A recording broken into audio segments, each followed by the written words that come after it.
Thank you all for coming. My name is Jeremias. I am from the architecture area. Today, I will be talking about AWS Lambdas and observability and monitoring related to them. First of all, let me talk about the OTTs. Online tech talks are a space to share stuff with other team members. So if you are interested in sharing some knowledge, let us know through Slack or whatever feels more comfortable for you. Let's talk about the tools I will be using today. I will be using AWS SAM. The AWS serverless application model is an open source framework for building serverless applications. It expands into CloudFormation after it's built. I will also using AWS Lambda Power Tools for TypeScript. It provides a suite of utilities for AWS Lambda functions running on Node.js runtime to the easy adoption of best practices such as tracing, structured logging, custom metrics, and more. It's a small library that helps us to do a better use of metrics, logging, and all monitoring tools AWS lets you using your AWS Lambdas functions. And for monitoring, I will be using AWS Cloudwatch Logs, Cloudwatch Metrics, Cloudwatch Alerts, Cloudwatch Insights, and X-Ray. Let me talk about some commands related. These are 3 commands that I have used to prepare a demo for today. The first is SAM build with the beta features flag. It just builds your functions code, and the beta features flag is needed for TypeScript at this time. It's a new feature. It may be stable sometime. Then the SAM deploy with the guided flag. It builds your functions and it deploys all the infrastructure you have declared in your template. And the guided version lets configure some settings, and it optionally creates some config of your application. And lastly, I used a new command for the SAM CLI that's called SAMsync. It's really interesting because it's a command just for development purposes. It builds your functions dynamically, and then it deploys them to the cloud in order to test it fast. Because if you need to use the SAM deploy command every time you do a new change, it's sometimes it's time wasting. It's time wasting. It takes some time for the deploy to happen. So SAMsync uses directly the CLI and allows you to deploy fast, to test fast. So let's go with the SAM demo. Okay, it's okay, the font size? Yes, it's good. Right. If you need me to increase, just so. This is a standard SAM project I cloned from an example repo. The most important part of this set of files is the template itself. This template describes my application. It's pretty similar to CloudFormation, but simpler. So just at a glance, I wanted to show you this template defines some functions. This is a sample application that just gets items and put items and get them all. So we will have 3 requests. So for handling those 3 requests, we will have 1 function for the getAll, another function for getting by ID, and 1 last function for putting items. So as you see here, SAM allows you to describe in a simple manner your functions and add some stuff to them. And it even lets you define an API and the path for that API to access that specific function. So it's really easier than using CloudFormation. And after it or before it deploys, it will be transformed into a standard CloudFormation. So you can use CloudFormation here. It's backwards compatible. So this just defines my functions with the API. And it defines a table to store my items that these lambdas will be putting and getting from. So after deploying that stack, what I will get is an API gateway that just has 3 methods for those lambdas that I defined. I will have the 3 lambdas deployed, and I will have also the table for storing my items. Okay. I don't know if you are used to API gateway, but you can, if you have a stage deployed. Okay. Okay, nice. Let me reload here. 1 second.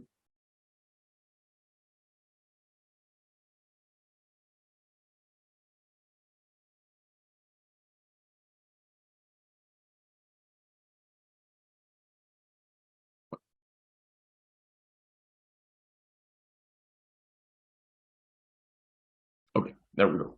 So if you have a deployed stage in API Gateway, you could export the Postman file to access your API. So I have exported it, then I have imported it in my Postman instance. So here I have my API working, and I could, for example, create a new item or get them all.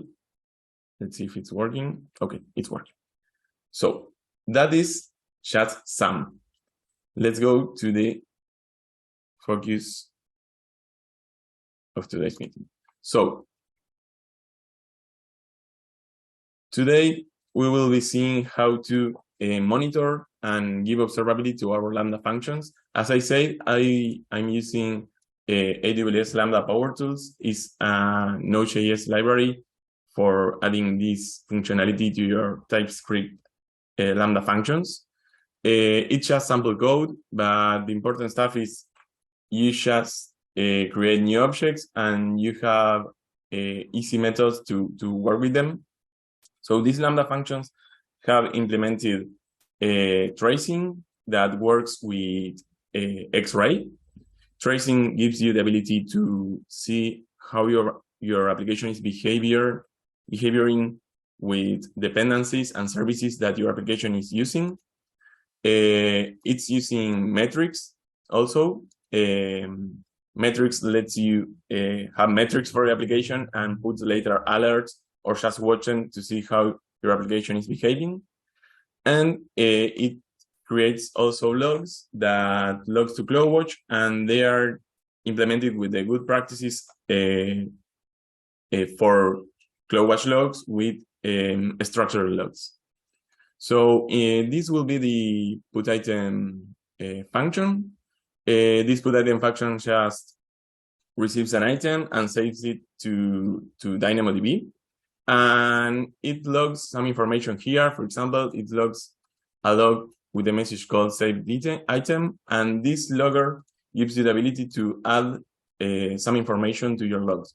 For example, here I am saying save item for this log message, and I'm saving an object with an attribute called item name that contains the name for that specific item.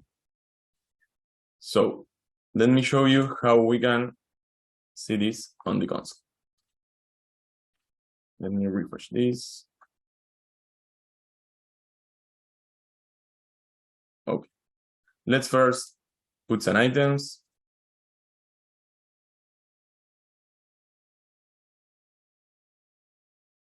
Okay. Let's add a new ID. This request will create another item on my table. And I will be using here a feature called Logs Insights. These features allows me to query a series of logs inside my Cloudwatch Logs. So let's search for my put item function. Then I can start querying logs, I can see there are my Cloudwatch logs. Let's try to see if I get my the request I have executed.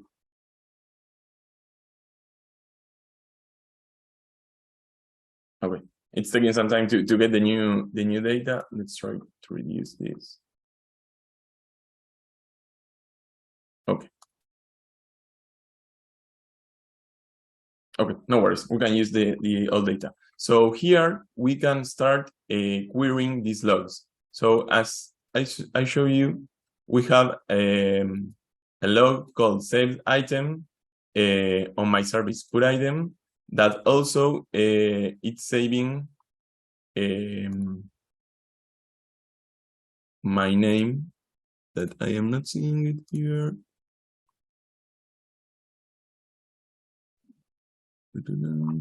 Okay, let's try. Okay, save item, put item. Item name, here it is. This is the request I have done.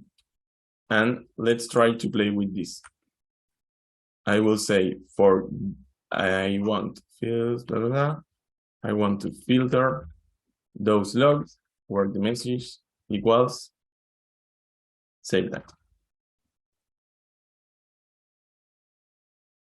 Okay, so here I'm seeing just the saved item log I have put into Cloudwatch Logs. And for example, I want to say I want the item name. Let's remove the message from here to make it cleaner. Okay. So here we are querying the logs and seeing new information.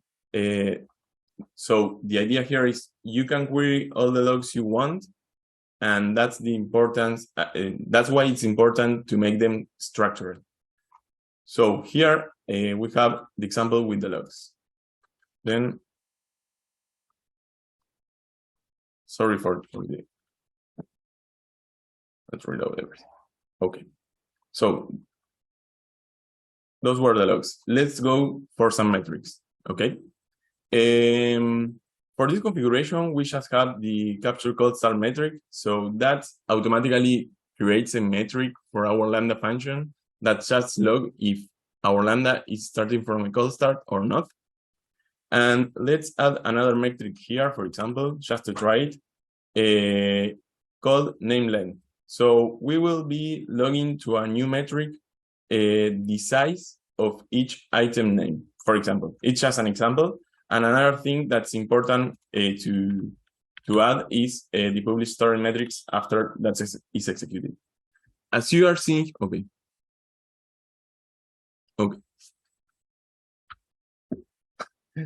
If this was working, okay, give me 1 second.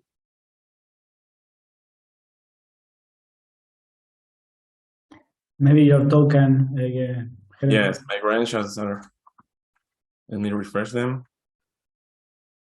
It will take some time, but it will give you the chance to see how the sync. Okay. That's the sync command that is watching my code and updates my lambdas automatically. There it's building. Okay. This will take some minutes, some seconds, sorry. Okay. As I have tested them earlier, I will show you how that looks here. So I'm here at the Cloudwatch Metrics console. And as you have seen, you have a custom namespaces for those metrics that are custom to your code.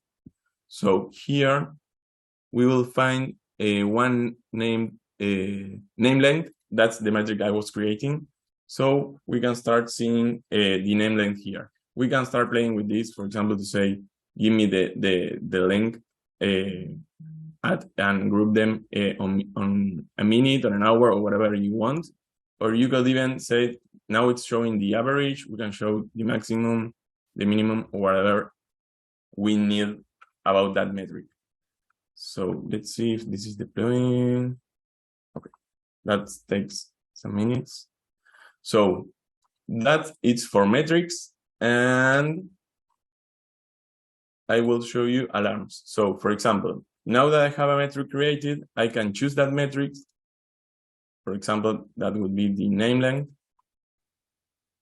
I will select that metric, and I could say if the average name length in the period I want to group them, it's greater, equal, lower, or whatever I want to choose, send me an alert. So this gives us the ability to have custom metrics about our code and have alerts related with those metrics. Okay. And lastly, I wanted to show you the X-ray that's implemented on our code. Wait, there is updating the lambdas. So the tracer is created here. It's annotating cold starts and some standard stuff. And at the end, it pushes the traces to X-ray. So for example, here I'm seeing the tracing for our function that's talking with my Dynamo table, So for example, now we are having 100% okay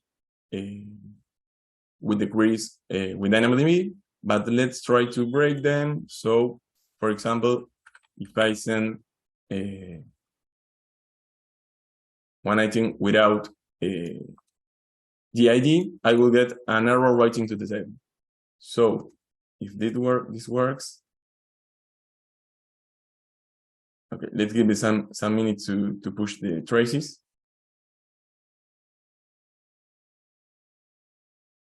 Whoa, nice. I think I can start filtering just the item function. Okay. Let's try to see if we get the failures.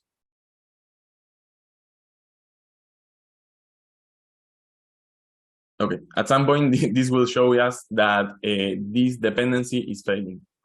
So we have seen logs, we have been seeing how to query logs, we have seen metrics, custom metrics, and how to view them. We have seen how to set up an alarm in a specific metric, and we have seen also tracing and how tracing works on our lambdas. And to sum this all up, I will show you a feature called Cloudwatch Dashboard. A Cloudwatch dashboard is a set of widgets that I can set up, and I can set up a dashboard, for example, for my whole application, and I can decide here what I want to see about my application. For example, this table is just a Cloudwatch Insight query, where I just seeing events that are called save item, and I'm showing the name of the service and the item name.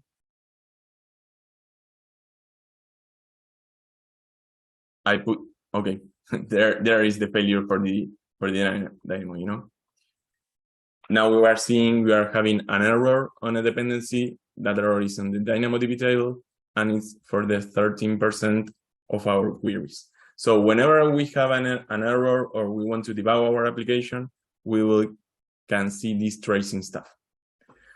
Okay, so I have a table for my put items and my query, and let's add another widget. Let's say I want to see my metrics. Let's select the metric we have created. Okay. This is name length.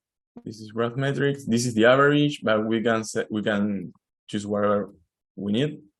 So there we have our metric in our dashboard, and all this is dynamic, and we can choose wherever time frame we need to query, and that will update all our widgets. So we can save our dashboard. So finally, we have a full dashboard where we can query logs, where we can see our traces, and where we can see our custom metrics displayed as we wish. I think that the tracing is a shorter time than 1 hour. That's why it's not displaying. Okay. For some reason, it's break. Okay, there is one. Okay. So that will be it. Looking at the code, Lambda Power Tools, Cloudwatch Log Metrics Traces. Okay, that will be all. Is there any question? I have a quick question. Yes. Regarding the dashboard, is it something you can set up on Terraform? Not really sure. Most dashboards I've created like manually, just doing this. But I suppose that as all AWS resources, you can create this also. Okay, cool. Thank you. I'm supposing. I never tried. Jerez, Yes. me. Do you know if there a way to test the lambdas locally, like you have several layers offline or something like that, instead of going to the watch? Yes. With this way that I am trying, I was trying the sync. I think that now it's working. So, for example, I have saved the file and that dynamically uploads them to the cloud.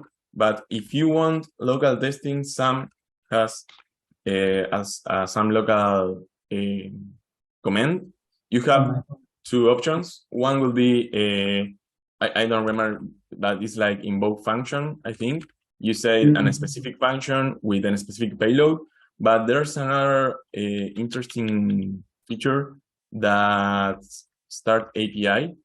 The start API command will start your API gateway locally, and it will trigger your Lambdas locally too. All the Lambdas run in Docker. So it runs in Docker containers that simulate the Lambda context. Cool. Thank you. Really interesting. This supports also debugging, both for Node and Python. Nice.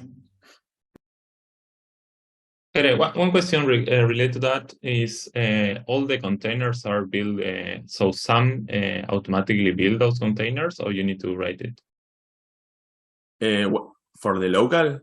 Yeah, for the local. Yeah, for the local. No, it's just automatic. If you have Docker installed, I mean, maybe we can try it. Okay, there it is running. So. Okay, so then you can test with Postman or with any other tool your functions. Okay, exactly. Cool. I don't know in this case because I didn't run it. What will happen with the Dynamo table? Which Dynamo table will be choosing, because it doesn't have Dynamo local. There it is. It was pulling the image. It builds the image for you. Okay. Cool. And there it is exploding everywhere. I have a question. Those tools that you put about tracing and about growing errors, those libraries can be used with Node.js code, not just Lambdas, right? This specific library is for Lambdas. You can use Cloudwatch Logs, X-Ray, or Metrics with the standard AWS libraries. They are a bit more complex, but if you are using, for example, Lambdas with Python, there's the same library with the same interface, and both are created by AWS, so that's nice. This library is pretty new. I think it has like 2 weeks. There was no library before, and it's really nice having some helpers there. Don't go to production. Yeah, I know. I have been using standardized logging before, but haven't used metrics and tracing before this library came. And as far as I know, it's really working fine. I don't know how tested it is, but it's really working nice. The Python one has like 1 year, so it may be more stable. Cool. Okay. Any other questions? Another one is about the X-ray. Which is the kind of the idea about X-ray, or what did you do with X-ray? Okay. The advantages of X-ray are, for example, if I here add another dependency like an external API, imagine I am doing a request to Facebook, and Facebook starts giving me errors. I could see that here. Let's go a little bit in depth here. So for example, we are seeing this dependency that's failing, and we are seeing this lambda that's failing with this dependency. So we can go directly here to the logs to see that specific execution, but take into account that here is filtering the time for that specific execution. So here you can see the error for the DynamoDB dependency. But the most important thing is it gives you the exact error in which dependency you are having it. So for example, if you have here an SQL database, same thing. If you have there an endpoint, you get the same functionality. The only thing that you will have to take into account is that tracing is not tracing 100% requests. You set up a percentage, so they just map some of them. Because if you map every request, it will get a little expensive. So let me show you too the trace analysis. This is the X-ray console. So let's try. You can see the average response time and how it's like how your API behaves. Okay, yes. Cool. And you can even go into traces. I saw those kinds of behavior with Datadog or New Relic, for example, that you can see how your API behaves, but I never saw this on others. They are similar. This is not so nice, but if it fits your needs, it's really useful. For example, this is the trace that failed on the DynamoDB. So here you are seeing how your function dependencies goes. So you are seeing here DynamoDB is giving a 400 error. You can go into that specific trace. It's a really nice tool to have. And for example, for all AWS services, it's automatically implemented. You just turn on X-ray, implement the line on the code that says I'm using X-ray, and it will just, for example, if you are using SNS or SQS, all those dependencies will be in your graph. Really nice tool to have. Talking about alerts, do you set the alerts here or do you set the alerts on CloudWatch or both? The alerts are related to metrics. So for example, here you will create an alarm and I will select my custom metric I was creating. It's a sample custom metric, there is no big deal in knowing the name length for the items, but you can choose here the metric, choose how you want to query that metric, and then choose the threshold value that will alert you. And if you choose next, you will see how you want them to alert you. So you just configure here your alarms, and if your metrics start changing in that way, they will alert you, and you can do whatever you want after that.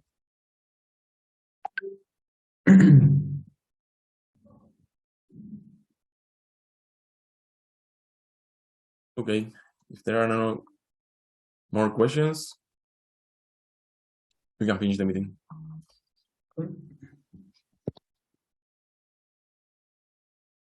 Okay. Thank you all for coming. Sorry. Okay. Thank you all for coming, and see ya. Great talk. Awesome. Excellent. Thank you, Heather. Bye-bye. Bye-bye. I have a question. Oh, yeah, sorry. Can you assign the threshold dynamically? I think that for an alarm, what do you mean dynamically? I mean that, for example, I'm using Lambdas, and I'm performing. I trigger the Lambdas with an SQSQ, and according to the amount of messages, I expect the Lambdas to be triggered the same amount of messages. So if I have 1,200 messages, I expect 102,000 executions. So is it possible to define a threshold value that says I'm expecting 102,000, but according to the SQSQ, you know? I see. If you are using some infrastructure as code tool like Terraform or CloudFormation, you could configure that there and relate the variables in your infrastructure as code template. Okay. But it's static. I mean, when you create it, it's static, but you can relate them in your infrastructure code. Perfect. Yes. Thank you. Awesome. Okay. Thank you. Okay, guys. See you. Have a nice weekend. Good See talk. you too. Have a good weekend.